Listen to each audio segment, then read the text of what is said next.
type in the address netacad address. After you log in using your email address, then you will see the course Introduction to Cybersecurity. Then you will click the link that says launch course. So that is what I have done. And once you click the link launch course, this is where it's going to bring you. Now, this is the entire course content for the cybersecurity course.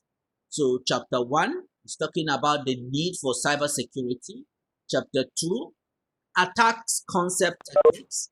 Chapter 3, protecting your data and privacy. Chapter 4, protecting the organization. Chapter 5, will your future be in cybersecurity?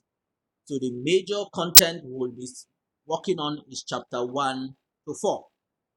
So today we're looking at the need for cybersecurity, and under it I will go straight to the first content in the need for cybersecurity. Now, once you click the content, usually you will the material will be loaded for you immediately. Once it's loaded for you, you are going to see what you need at the moment. That is the course content. So let me just do that. Okay.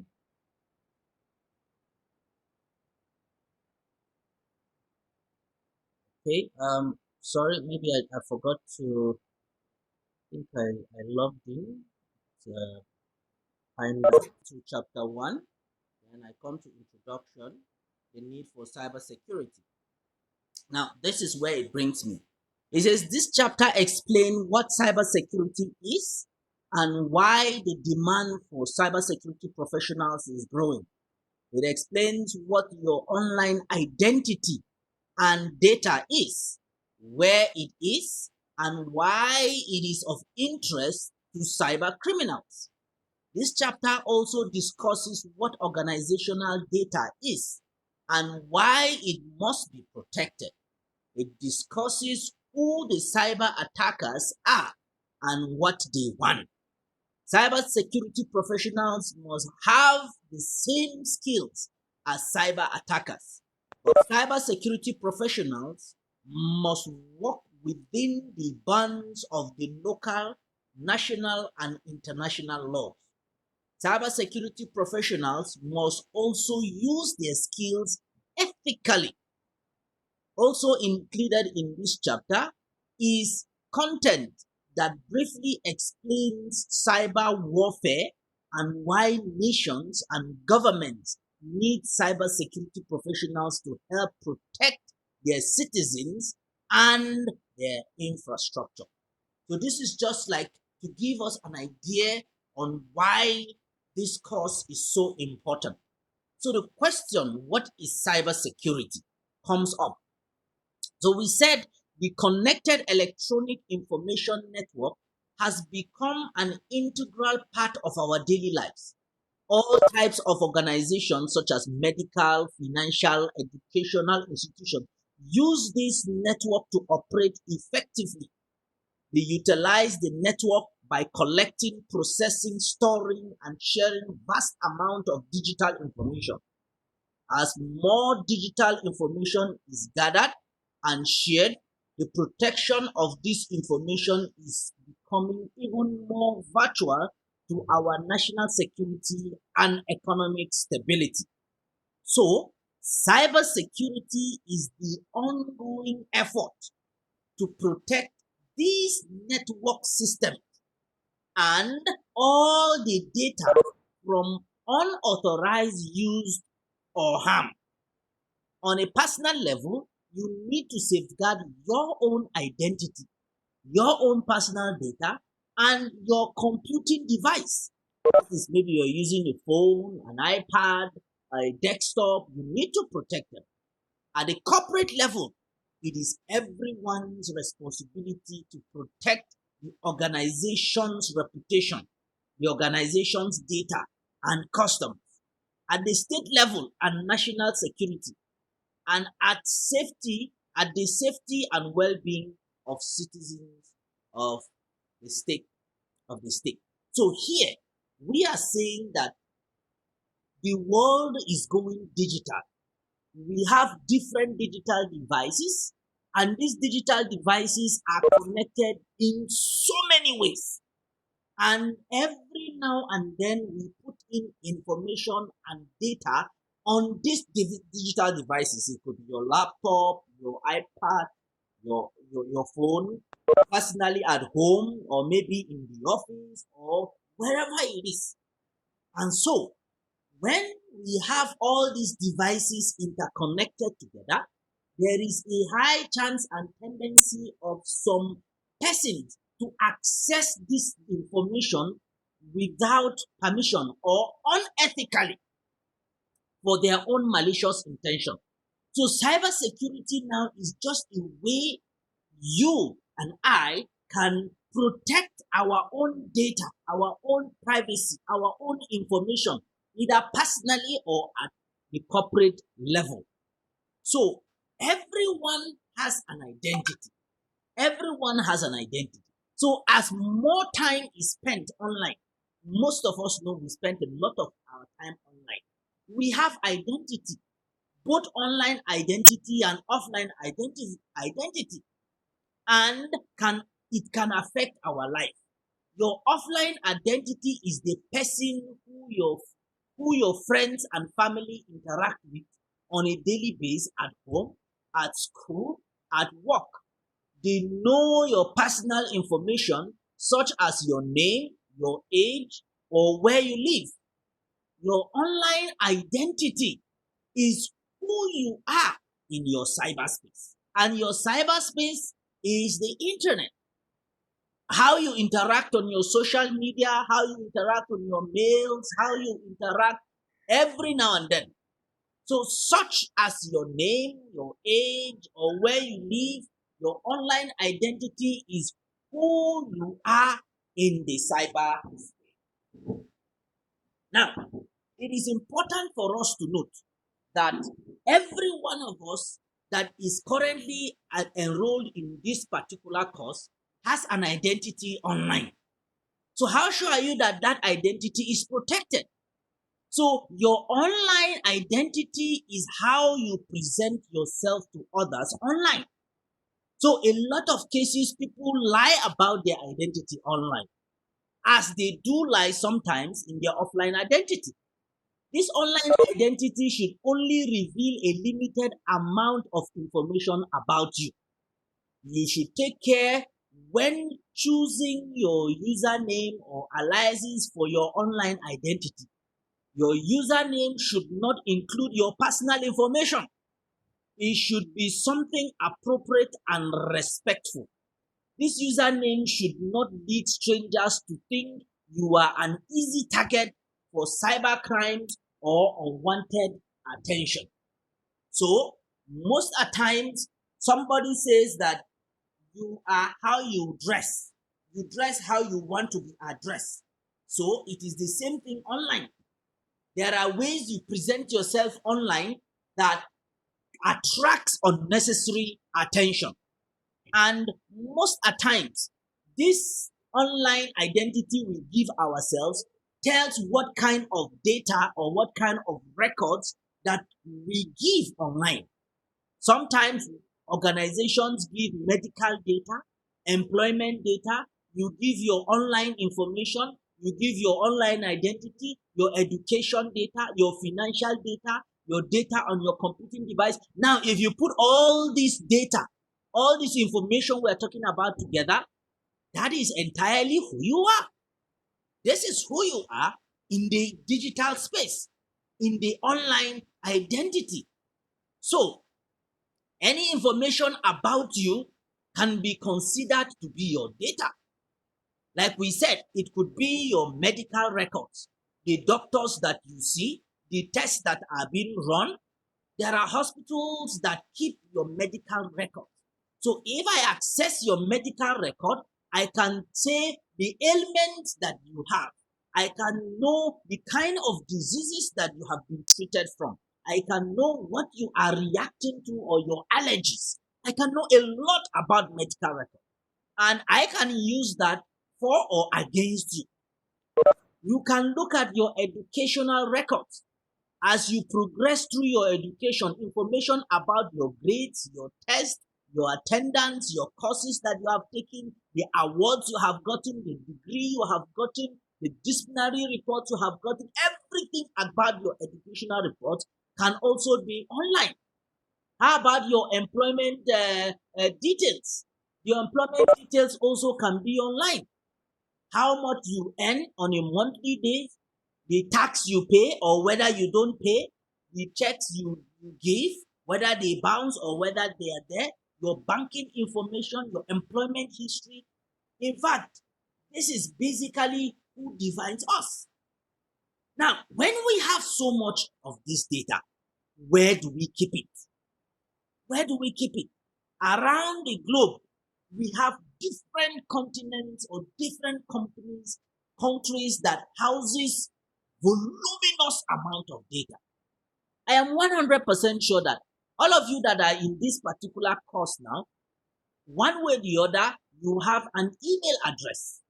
Now, the email address that you have given a lot of information about yourself through your email address.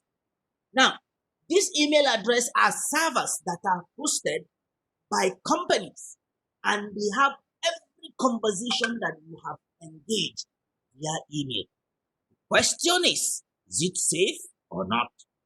All this information about you, there are different laws that protect your privacy and data in your country. When you are at the doctor's office, the conversation you have with your doctor is recorded in your medical chart for billing purposes. This information may be shared with the insurance company to ensure appropriate billing and quality. Now, a part of your medical record for the visit is also at the insurance company. The store loyalty cards may be a convenient way to save money for your purchases. However, the store is compiling a profile about your purchases. When you go to Jumia, when you go to AliExpress, when you go to Amazon, when you go to any of these sites and you make payment, you give in your credit card. These are financial information about yourself. When you share your pictures online with your friends, do you know who they may have to copy, who they may share your pictures with? Copies of those pictures are shared on many people's devices. If I go on WhatsApp now and I post a picture in a group, that picture is stored in everybody's phone or everybody's device. The question is, how secure or how safe do we have all this? Do people download all this information? Are you safe? So there are so many ways that we can cause harm to ourselves. So your computing devices do not just store your data. Now, these devices have become the portal to your data and generate information about you. Unless you have chosen to receive paper statements for all your accounts, you use your computing devices to access data. So all this, your online banking that we have, mobile banking that we have, we just interconnect and share information everywhere. And so we are trying to establish the fact that the computing devices that we have help us to keep data. At the same time, every other person wants your money. If you have anything of value, the criminal will definitely want it. It could be your money, it could be your statement, your data, it could be your records, it could be anything. Your online credentials are valuable. These credentials give the thieves access to your account. They may think the frequent flyer miles you have earned are not valuable to cyber criminals. Well, think again if you think so. After approximately 10,000 American Airlines and United accounts were hacked, cyber criminals booked free flights and upgraded using these stolen credentials. And that is true. Even though the frequent flyer miles were returned to the customers by the airlines, this demonstrates the value of login credentials. So, when you have a login credential for any online account, whether social media, whether educational platform, whether institutional platform, whatever it is, you would have to learn to protect it by any means. The criminals are very imaginative when they are trying to pick into giving them money, trick you into giving them money. They do not just steal your money, they could also steal your identity life. So, what are we talking about? Every person is his own identity. And that your identity is like a key. Once someone gets access to this particular key, then he has your identity. He can become whoever he wants. He can become you.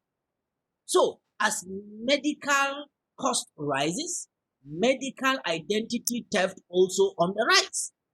The identity thieves can steal your medical insurance and use your medical benefits for themselves.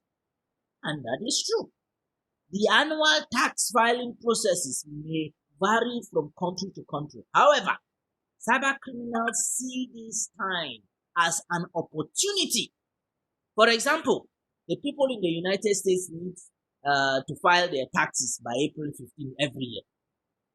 The Internal Revenue does not check the tax returns against the information from the employer until July. So, an identity thief can file a fake tax return and collect the refunds.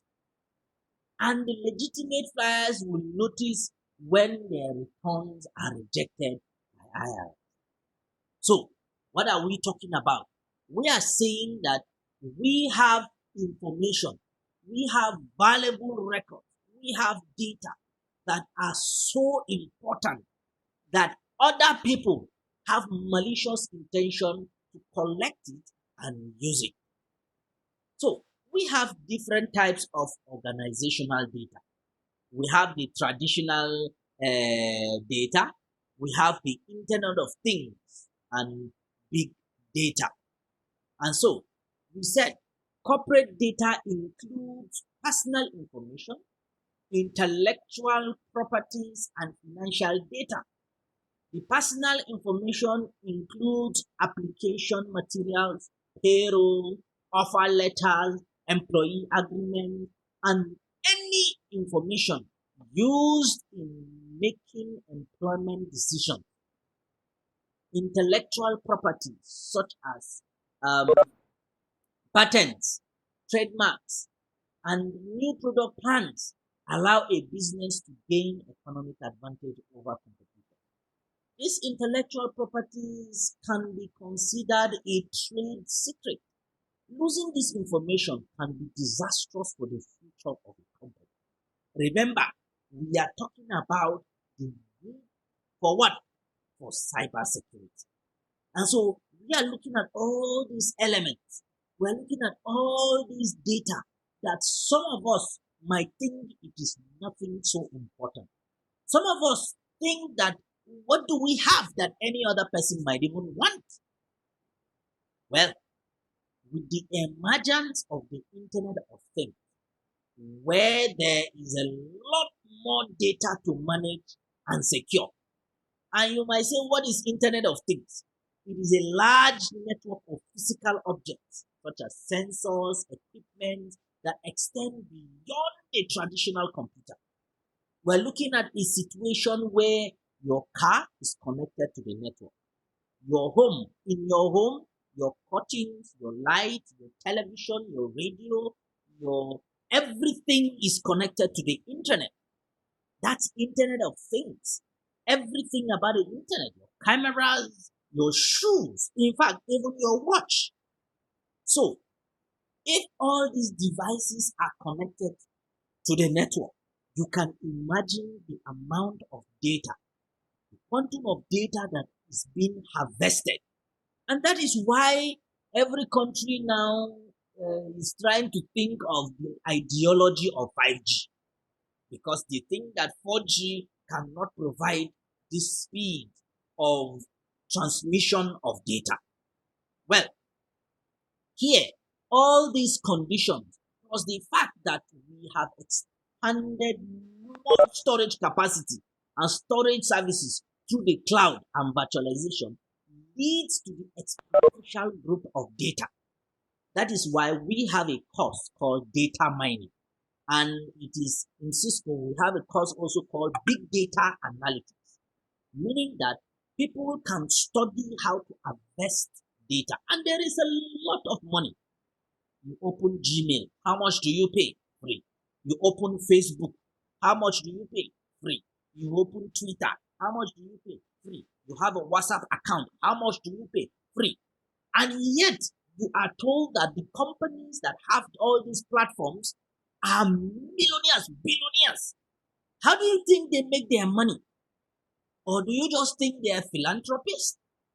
Well, the data has created a new area of interest in technology and business, and it is called what? Big data. That is it. With the velocity, volume, and variety of data generated by the Internet of Things and the daily operations of business and confidentiality, integrity, and availability of this data, it is vital to the survival of any organization. That is true. So, any organization that is harvesting data of any individual needs to have what we call the CIA code. And what is the CIA? Confidentiality, integrity, and availability. So, confidentiality, integrity, and availability is a guideline for information security for an organization. Confidentiality ensures the privacy of data by restricting access through authentication, encryption. Integrity assures that the information is accurate and trustworthy. Like I said, hopefully, if time permits, before the end of this class, we intend to do a small practical or lab activity on data integrity. For instance, I might have a file on my computer. If this file is altered, either something is removed or added, how do I know? And that is what we might do. And that is the aspect of data integrity. Then availability ensures that the information is accessible to the authorized personnel anytime they want. And basically, that is the concept of the CIA. All right. Now, this is the lab activity I'm talking about. So I'm going to now just download the file, and then I'll share the file with you, and then we go through it together, and then you see. We're saying we want to compare data with a hash. In this lab, you will generate a hash for a file and use the hash value to compare the integrity of a particular file. Okay, so just a minute, let me download and share. So this is the application I have just downloaded. It's just a file, it's not an application, it's just a file.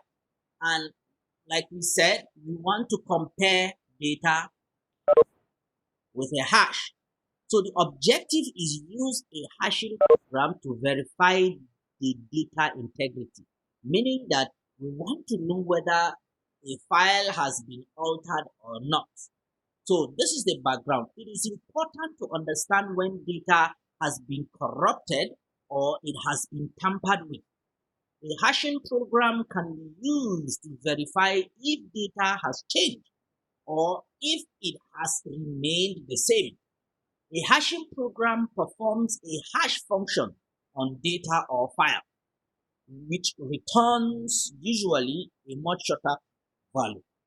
There are many different hash functions, some very simple and some very complex.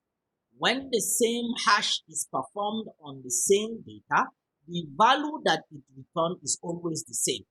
If any change is performed on the data, the hash value is returned different. Now, what are we saying here? It's like saying I have a bucket of water.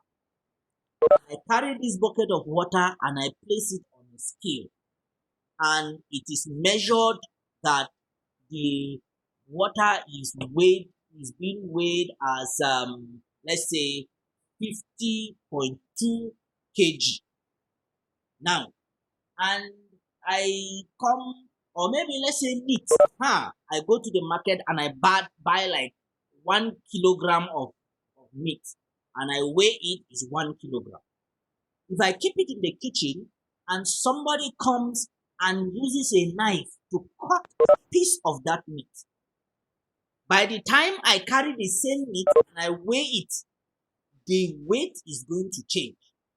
And so, since the weight of the meat is going to change, what it simply means is that the value, the hashing value now is the weight. I bought the meat as 1 kg.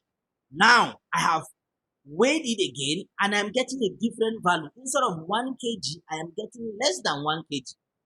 Or maybe if somebody comes and add a small piece of meat on the meat I bought, if I weigh it again, I am going to discover that the value is going to change.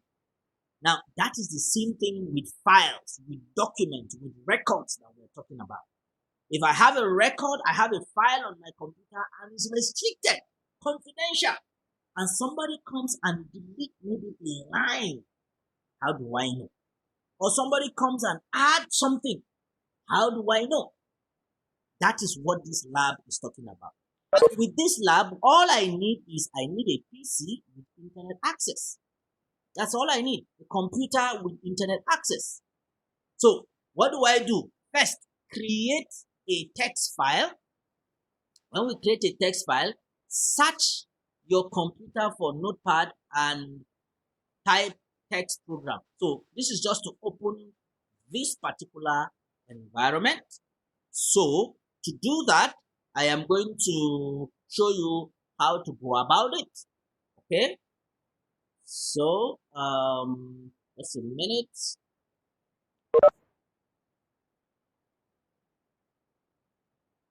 Okay. So now if I come up here, this is my notepad. Okay. This is the notepad like we have here. It says type some text in the program. So I type some text, probably let me say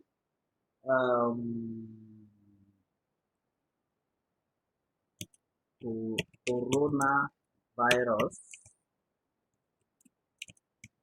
COVID-19 will never infect me. Will never infect me. All right. So this is a prayer I have made. Coronavirus COVID-19 will never infect me. Or let me just put it in better sense. I will never be infected with COVID-19 coronavirus. Okay. All right. So this is what I have. So I'm going to now save this particular file on my computer, maybe my desktop. So let me just click save as, and then maybe let me go to my desktop, and then let me create a folder and call it CISCO online class. It's in this folder. Okay, it's in this folder. So let me give it a file name.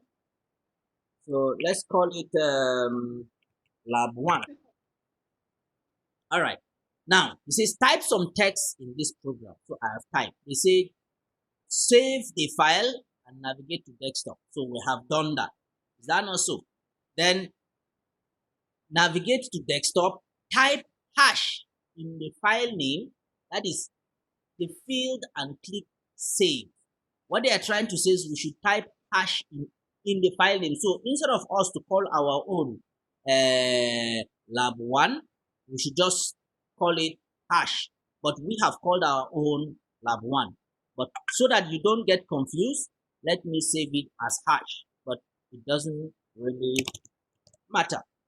So let me call it hash. Okay. Now, step 2, we have finished step 1. You see, it's very, very simple. Very simple. Step 2 says install a hash calculator. A hash calculator is a software that can help you calculate the value or the size of a particular file. So this is the website.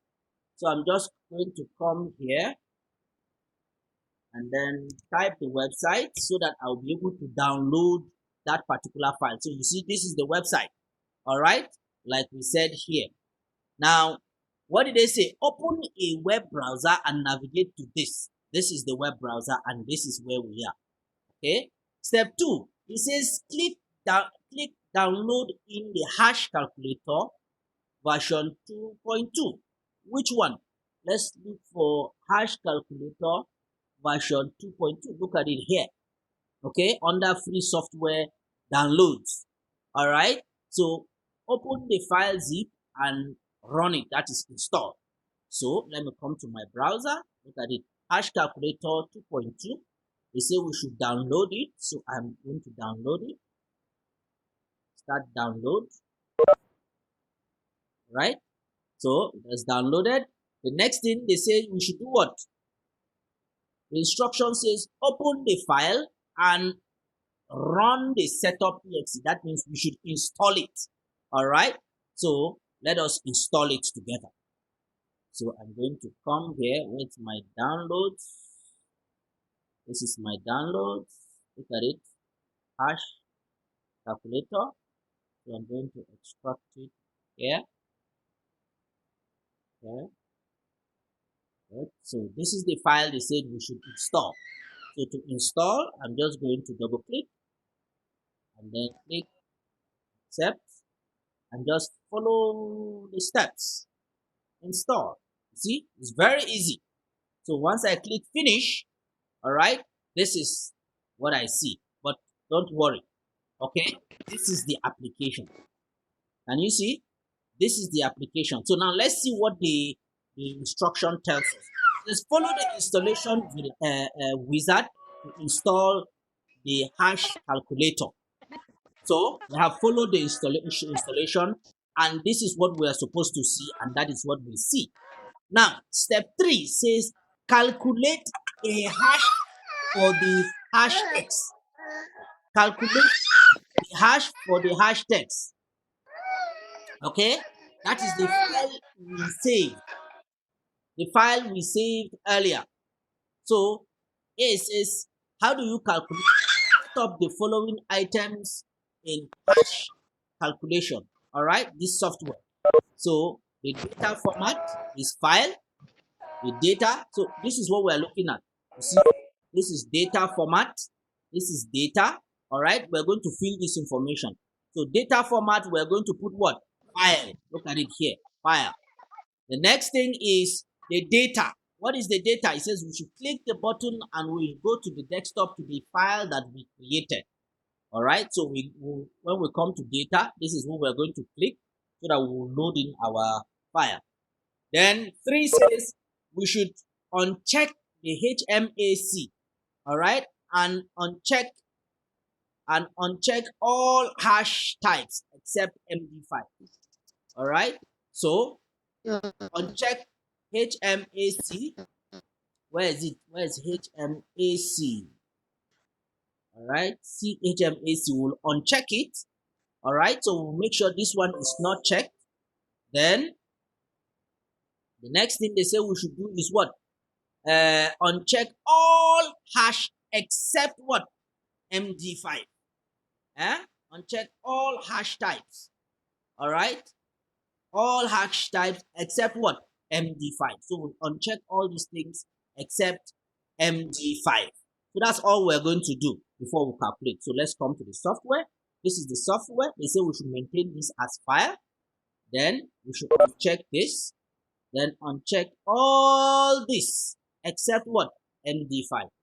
Then we come here and we go to the desktop. Where is our desktop? Our desktop. We created it in a folder. We created it in a folder.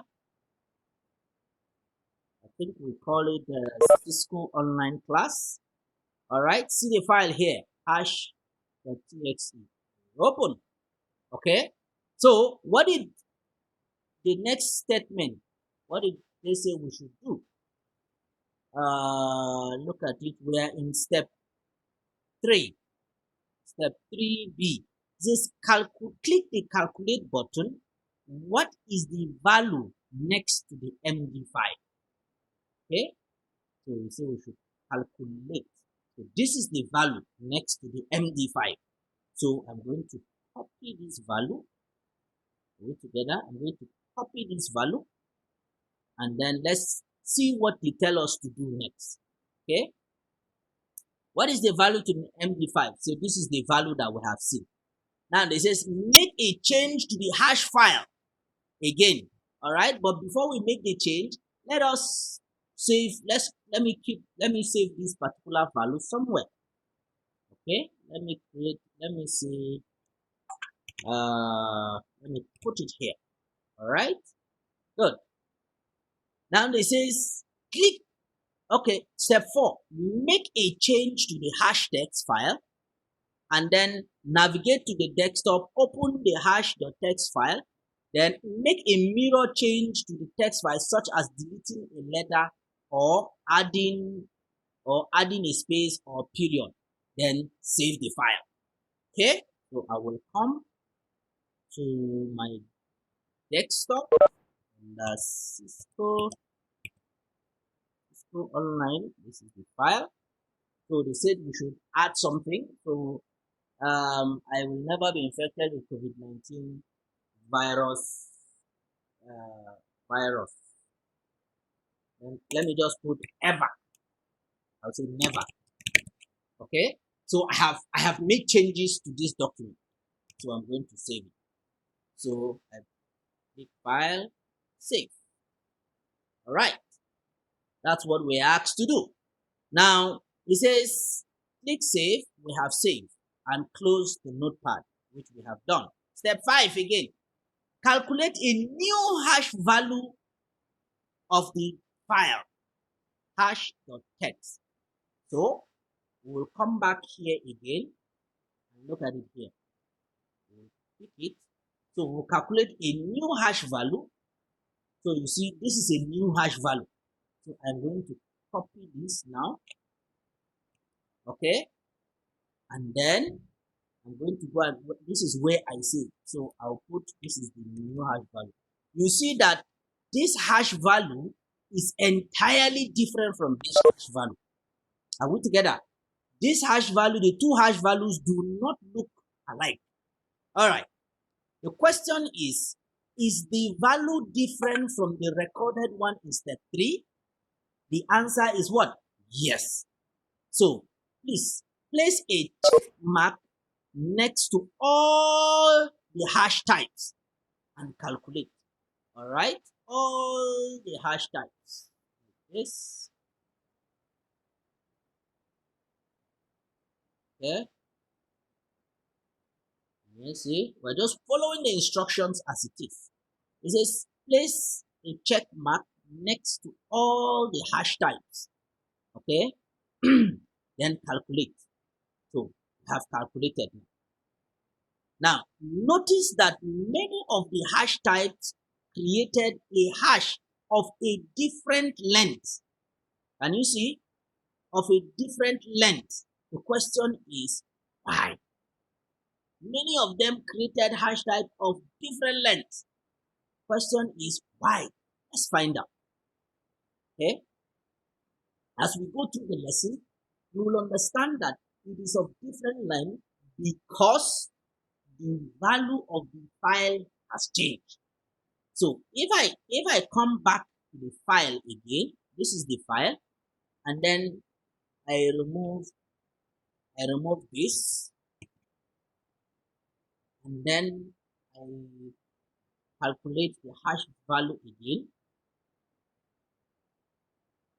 Calculate the hash value.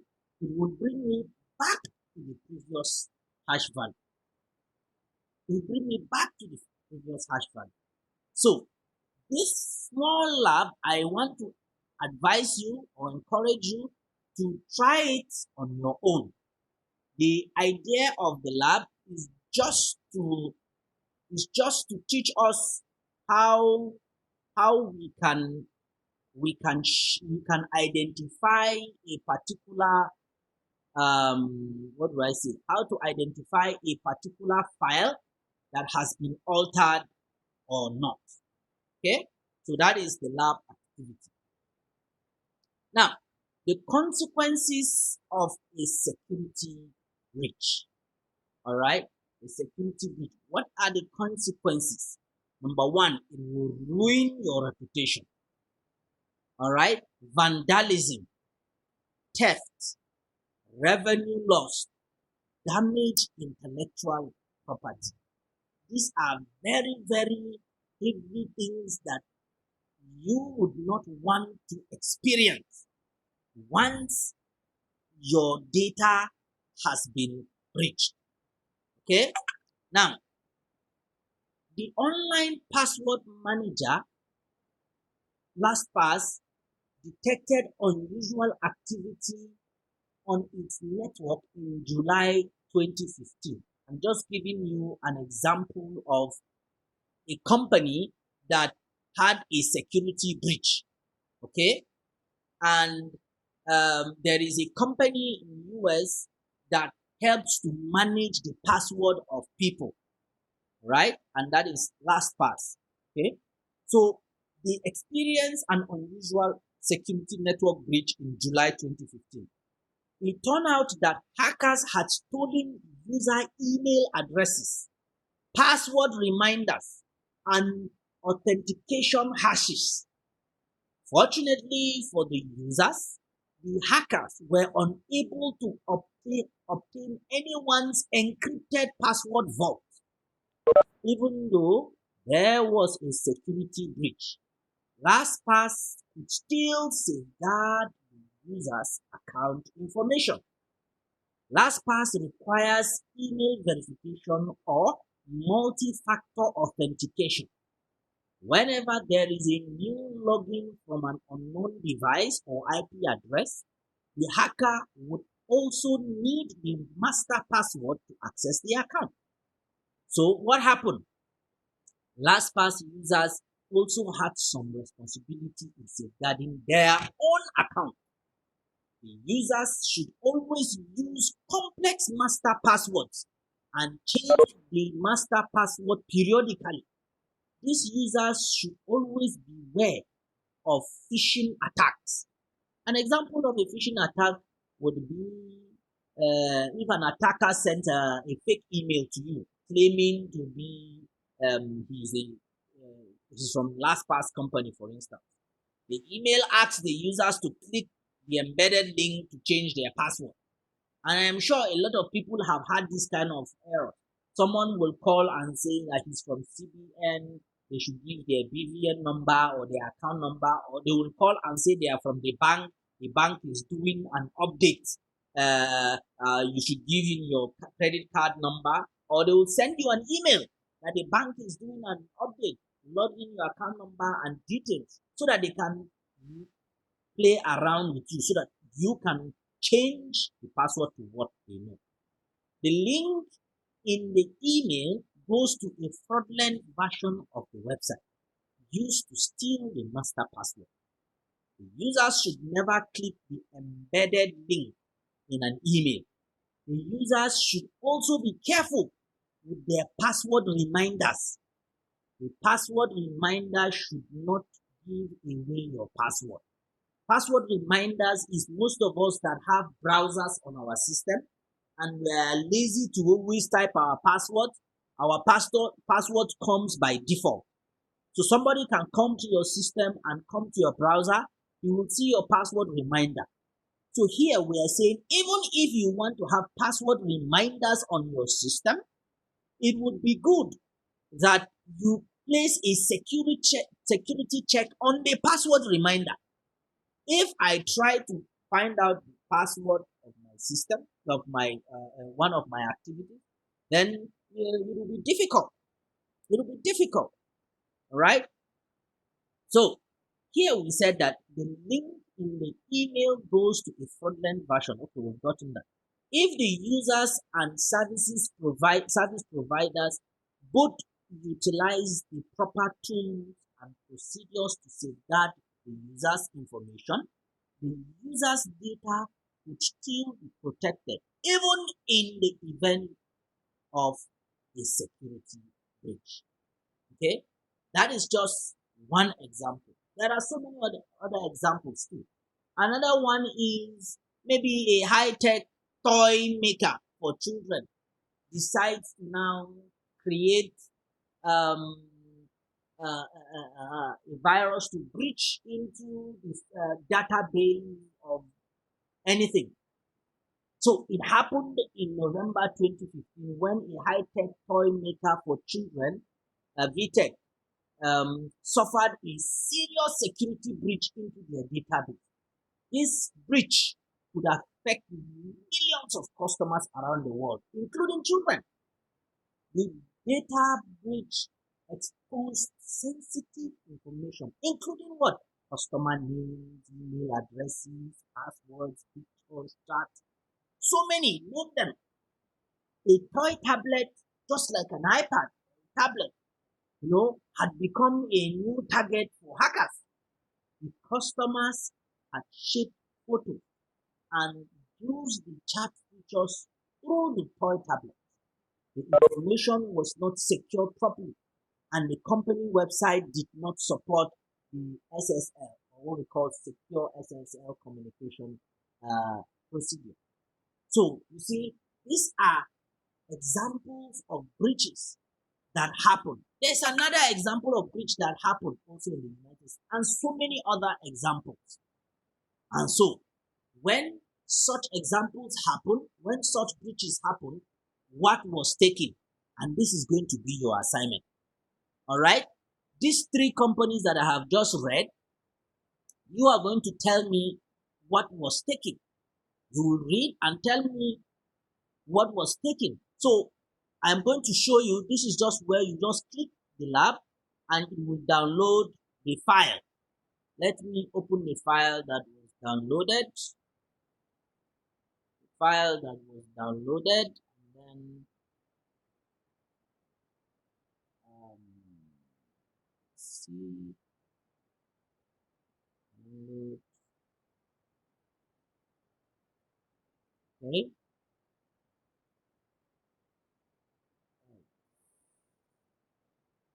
Okay. Yes. Okay. So let me share with you the assignment that I will expect you guys to. All right. So this is the assignment. Security breaches occurs when individuals or applications were trying to gain unauthorized access to data application services, or devices. During these breaches, the attackers, whether they are insiders or not, attempt to obtain information that they could use for financial gain or other advantages. In this lab, you will explore a few security breaches to determine what was taken, what exploits were used, and what you can do to protect yourself. All you need in this assignment, you need a PC or a mobile device, maybe your phone that has internet access. And that is it. And then use the two provided links to security breaches from different sectors to fill out the table below. All right, so this is the source. You are just going to click this company, SC Magazine, and then, for instance, click it and analyze. It will take us to their website. take us to the website. This is the website. Comment, and then we'll see how to do the assignment. So this is the article that you are going to read. Article 29, Working Party still not happy with Windows 10 privacy control. This thing actually happened. So you are just going to read this. All right. It's a very short article. You just read it. And once you read it, then you will now give us the information here. All right. The dates the incident happened, affected organization, how many victims that was taken, what exploits were used, how do you protect yourself. So these are the two links. I am going to send it to your WhatsApp group, or if you log into your Cisco Net Attack platform, you should be able to access it. Okay, so let me get back there. Be able to access it. Okay, so now we have types of attackers. All right, attackers are individuals or groups who attempt to exploit vulnerability for personal or financial gain. Attackers are interested in everything from credit cards to product design and anything that has value at all. Anything. And we have the amateurs. These people are sometimes called script kiddies. Script kiddies. The amateur. They are usually attackers with little or no skill, often using tools or intrusion instructions found on the internet to launch an attack. All right, some of them are just like curious, while others are just trying to demonstrate maybe their skills to cause harm to others and things like that. And they may be using just some basic tools for this particular hacking. So they are called what? Amateurs. All right, that is the hacking. Then we have the hackers in themselves. This group of hackers break into computers or network to gain access. Depending on the intent of the break-in, these hackers are classified as either white hackers or gray hackers or maybe black hackers. These are the three categories. The white hackers break into your network or your computer systems to discover weaknesses so that the security of the system can be improved. What it means is that I might have a company and want to test the security strength of my network. Then I will employ the services of a white hacker, somebody that will now break into the network, and I know that he's going to break into the network, but I want to test the robustity of my network. So he comes and then he hacks into the network, and then he gives me a report of the vulnerability of my network and recommends to me what I need to do in order to secure my network. You see, in that particular case, it's not causing harm to me.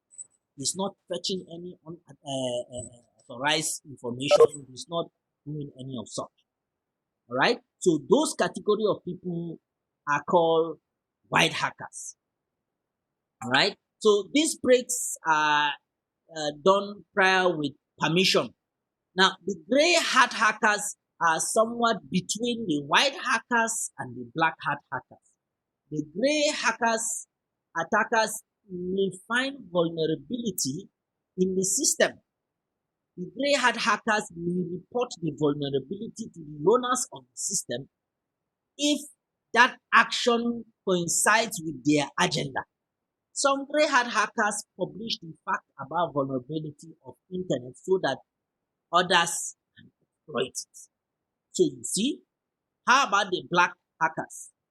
The black hackers actually break into your network without your knowledge and then take advantage of the weakness of your system to fetch out all illegal information, personal documents, financial records, political gain, and they use it for their own agenda that hurts you.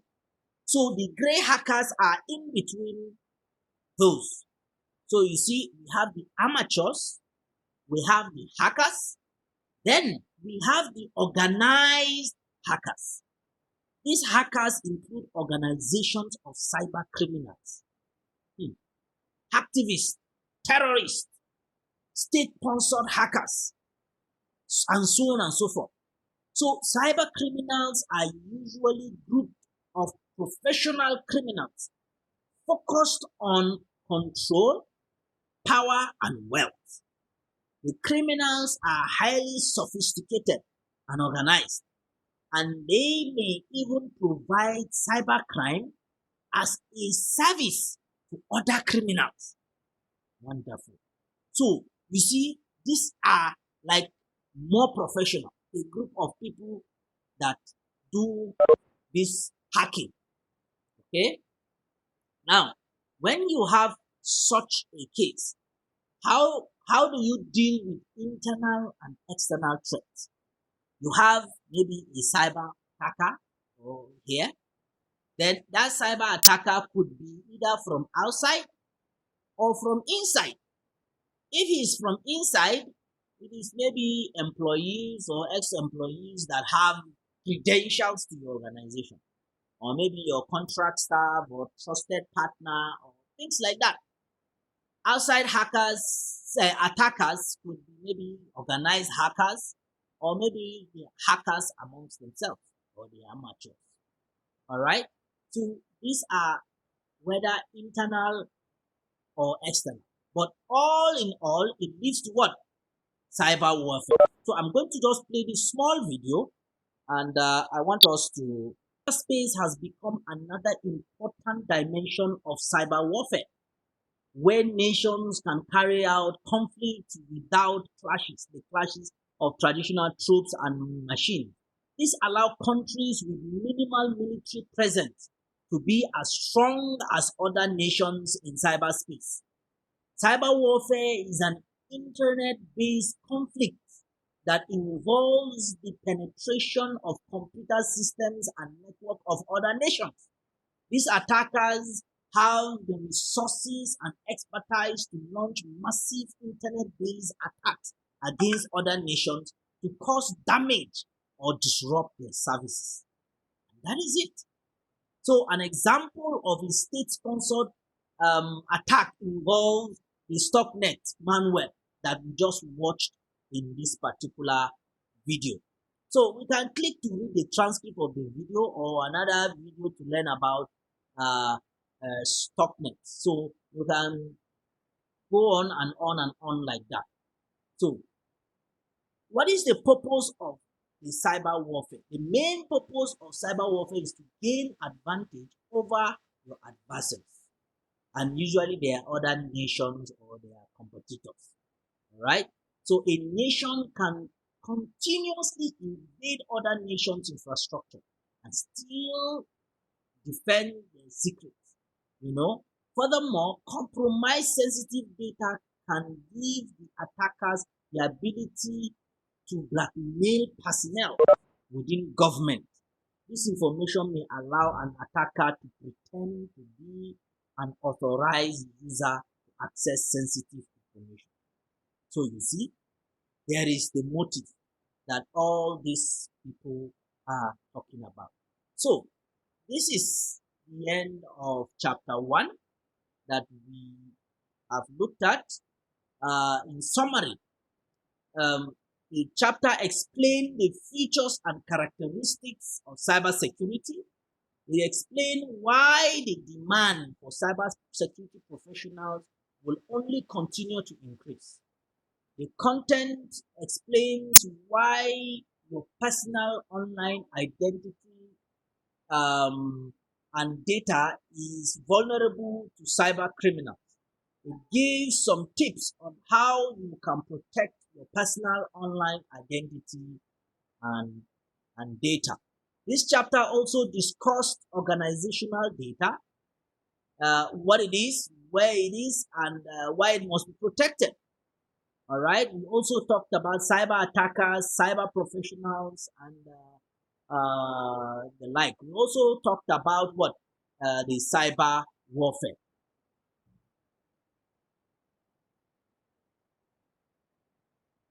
Okay. Somebody has raised the hand. You can just type your questions in the chat. You can type your questions in the chat, please.